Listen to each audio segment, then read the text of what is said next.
Right, first up on the program this morning, EFF President Julius Malema will deliver the party's political report today at the Johannesburg Expo Centre. This happens in Nasrec, Gauteng. Now, this as the EFF will host its third National People's Assembly to elect top 6 leadership. We take you now to colleague Ayanda Nyathi and politics editor Mzwandile Mbeje, who are standing by for the latest. So, Ayanda, we understand that Malema was scheduled to speak around 9 a.m., but plenary is yet to actually have people make their way there.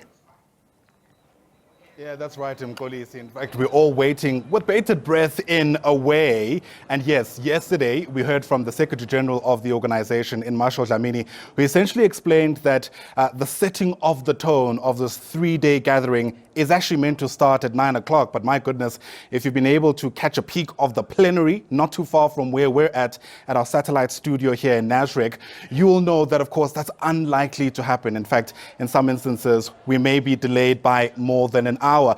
It does give us an opportunity to ventilate a lot of the issues around this iteration of the National People's Assembly, as the EFF would call it. And for that, let's jump straight into it. I've got 2 gentlemen who spend a lot of time thinking about these things, certainly more than you and I, and that's Professor LesibaTeffo, political analyst, and our politics editor here at the SABC in Mzwandile Mbeje. Gentlemen, great to see you.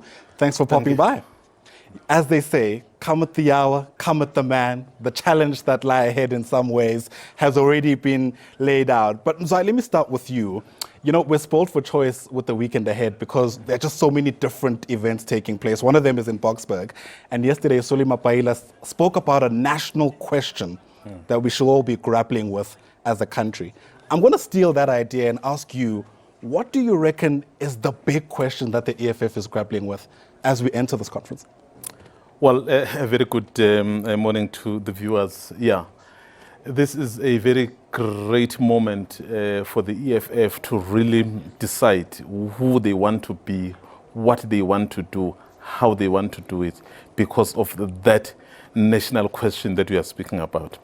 If you are a political party, Ayanda, your only main objective is to wrestle state power, so that you are able to then come back to answer that question that we are speaking about, that national question. South Africa right now is faced with inequality, with poverty, with unemployment.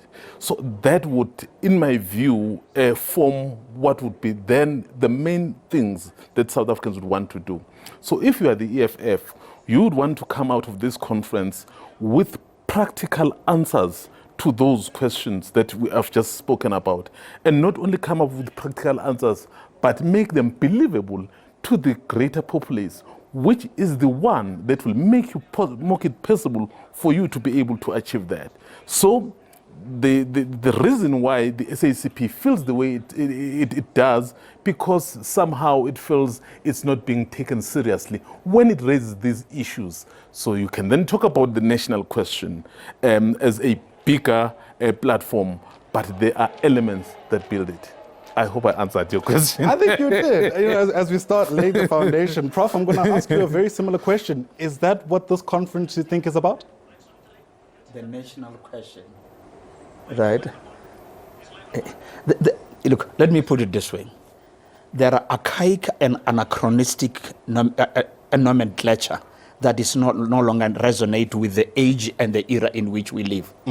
I hear people talk about the NDR. What is an NDR? National Democratic Revolution. Can we just be simple for the average man, for the man out there in the street, put it in a language he or she understands? Because maybe it's this type of terminology that has alienated people from the mainstream political parties, hence the outcome of the elections we had in May.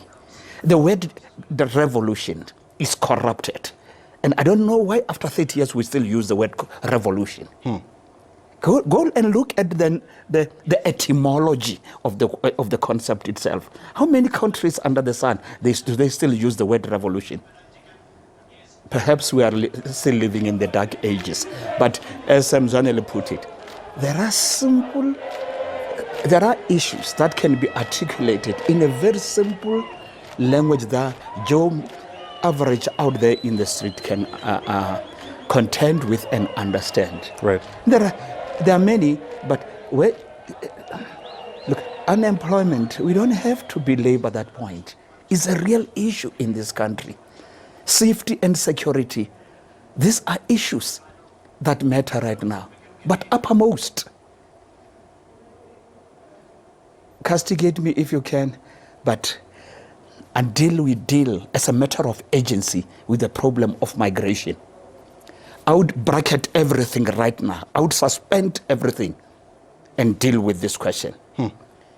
They are skirting the issue, right? They are tiptoeing around and about this. And I'd said 15 years ago, go and look at the literature. Luckily, some of us, we write and speak. I said, one day this matter is going to haunt, and it has the potential to spill blood in this country. And now the people are even prepared to take up arms to defend their illegal stay in here. Those are, for me, are the real issues that the country should grapple with, rather than pretending otherwise while in the main you are fighting for positions in order to access state power and, by extension, state resources. Sure. It's interesting that our discussion has kind of taken its own life and started off with policy issues, because a lot of the commentary leading up to this point didn't actually involve discussions around policy. There's, at least insofar as this conference is concerned, there have been a lot of discussions about the leadership of the EFF, the crossing of floors to the MK party, and the Ndlozi question, as it were. So are you a man about town? What are you hearing about whether or not we'll even be able to see MK or Commissar Ndlozi, as they call it? Yeah. I do not think he will come, but if he does, because he remains a member of the EFF, I do not see him accepting any nomination, even if he's nominated. I think when this matter first came to the fore, because remember it was occasioned by Floyd Shivambu's departure, and then there were a lot of questions, now people going back into history, the relations, the associations and stuff like that. So I think, I mean, he's been quiet about everything, and it's people who've been speaking about him. Of course, we cannot deny that he's a young person who is very bright, whose future, if he then pursues politics, does look bright. But then the question is, under the current circumstances, do conditions allow him perhaps to be who he may want to be in politics terms? So that's why my guess would be, in the event he is attending, I'm not sure if he will, in the event he is attending, I honestly don't see him take up any leadership position. Perhaps the least would be as part of the national, what's called the CCT, I think, which would be the equivalent of the NEC. So that's where he can possibly go, but not the ones that everyone is looking out for, the top 6. Remember, there is a vacant position of the deputy president, and that's why people thought he probably was going to go for that one.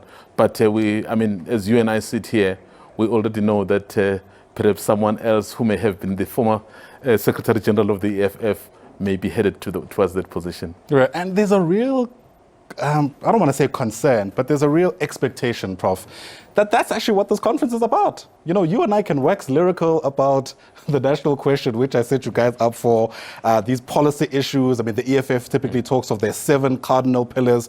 Really, I think there's a lot to delve into insofar as that is concerned. But by and large, it almost feels like we're here to get a sense of whether or not the EFF will actually survive what has happened over the past couple of months, and no less in the loss of one of their prominent leaders in Floyd Shivambu.